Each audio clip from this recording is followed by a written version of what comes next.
The 2013 Jeep Patriot, 2-liter engine. Unfortunately today when I got up, battery is completely dead, so figured I'll go ahead and change the oil, do a battery swap, show you how to get that out of there, how to properly put in the battery so you don't get corrosion on the terminals, and how to get the hold down off and back on. For some people, this will be common sense. Other people don't know a lot about vehicles. They might not know where this stuff is. You have to ignore the inside. This is a work vehicle, but the hood release is up and to the left in here. Pull the hood release. Okay, once you pop the hood release, I can't get the camera in to show you, but on the Jeep, it is down and to the right-hand side of the Jeep. If you push down, the lever slides to the left,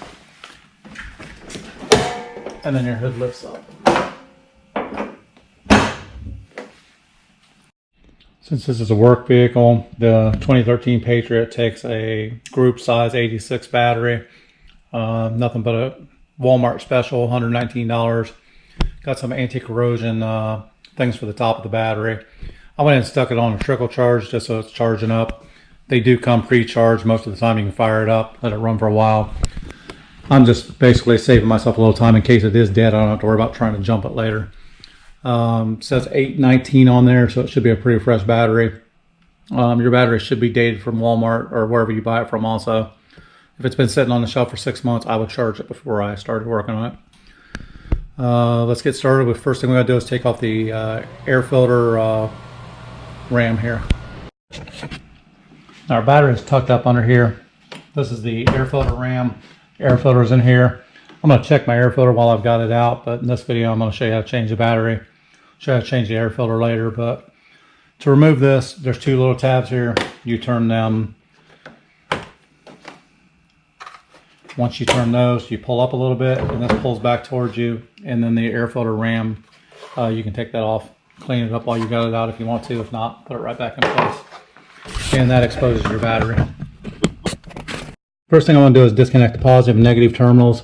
After I do that, down here in the bottom is a hold down bolt. Most of your new vehicles have hold down bolts underneath of them. Some are on the bottom, some go over the top, some look like a horseshoe, but something is keeping this battery solid and keeping it from moving out of the vehicle. In case you get in an accident or when you go around the corner, it doesn't just slide out of place. So until we get that bolt loose, the battery's not going to come out. So we're going to take off our terminals, take off our hold down bolt, pull the battery up out of there. Grab a 10mm wrench. Something to remember when you're taking a battery out. There is metal around here. If I'm taking this bolt loose and I hit this while I'm taking this bolt loose, if the battery is good, you're going to create some sparks, and sparks underneath the hood are not good. So I was just trying to take a rag. I'm going to cover up anything metal, so if I do slip with a wrench, I'm not going to hit this and arc something out. I'm going to loosen these terminals up first. And this is plastic on this side, so I'm not worried about hitting that.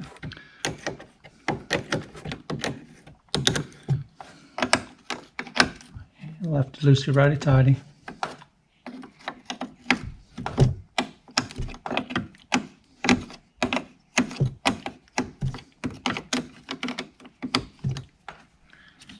And once those are loose, give a little twist, pull straight up, and your terminals will come right off.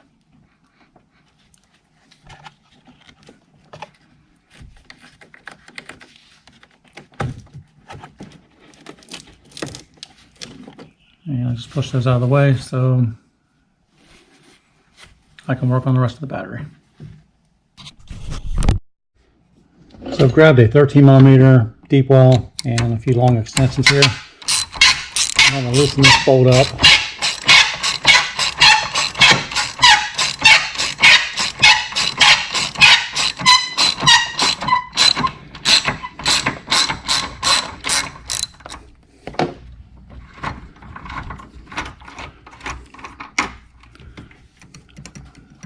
Extension out of there.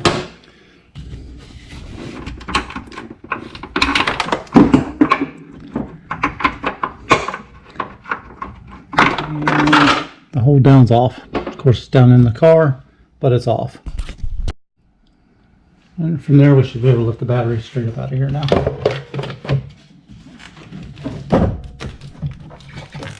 And there's your battery out.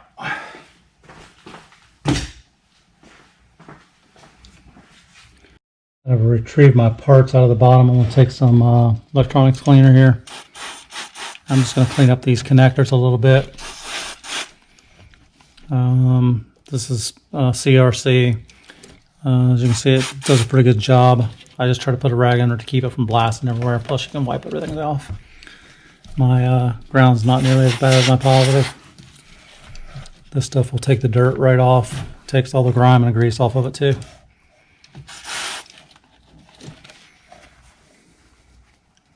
And again, just do a little quick inspection while you're in there and make sure you don't see anything else wrong while you've got it apart. This. Be careful not to smash my wires and get it in position. I'm not going to hook the terminals up yet. Just going to push that back so it doesn't get caught. And the next thing we got to do is we got to put our takedown or hold down bolt back on. So putting those where they won't actually pop up and hit the terminals of the battery, because I don't want to engage anything. Back to our hold down. This is going to go in there and it's going to drop in. So basically it puts pressure as you're tightening this down up against the back of the battery.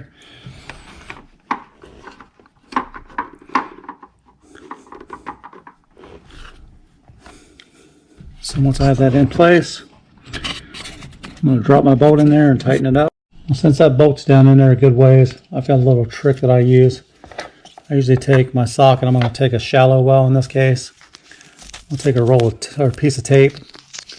I'll take the tape and I'm just going to jam it into the socket.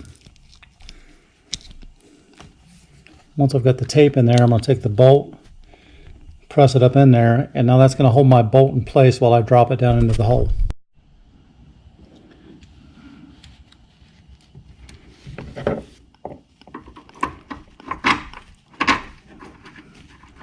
And as you can see, that's a whole lot easier than trying to manipulate that bolt into place.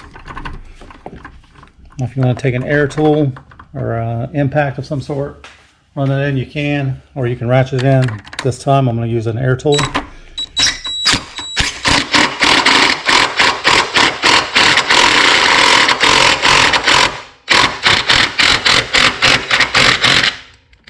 Don't want to over tighten it. If you want to tighten up where the battery doesn't move, check your battery, should be solid. Step after that, this is completely optional. I like to take the little pads. These are anti-corrosive pads.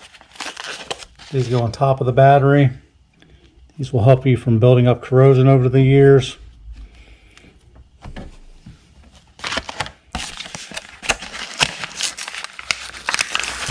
Here's an oil-based preventative. I usually just buy this little pack. A couple little sprays on there.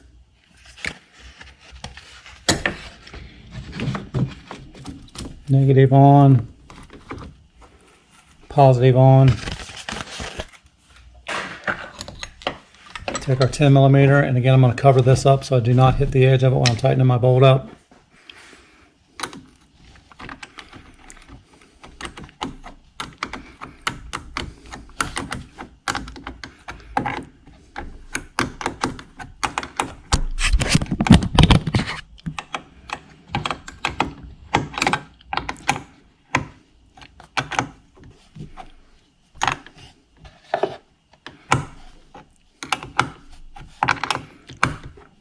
Your battery you want to be tight. You don't want to over tighten them because these are soft and they will break off on you. But you also don't want a loose terminal. Loose terminal will cause you a short and your battery will die. So I snug them up pretty good, and I usually check everything again in a week or two after I put it together just to make sure everything's tight and in place. Once I get that done, again I take the spray that comes with the anti-corrosive kit and just cover everything a little bit. Wipe off any excess if you want. If not, leave it there. That will keep everything from corroding. Once that's done, just take my rag, wipe out the inside of my air horn. This slides back into this hole. And your two tabs up here at the top, they line up, and you turn them 1/4 of a turn. That locks you in place. Everything's in good. Next step is to start it up and check the check engine light may come on. May not, depending on what you had going on before you pulled the battery out of it. It may have thrown some codes. Usually 10 starts later will go away, or you can take it to like O'Reilly's or AutoZone or somewhere and they'll erase it for free. And that pretty well sums up how to change the battery in a 2013 Jeep Patriot. Hope you enjoyed the video. Please subscribe and like the video.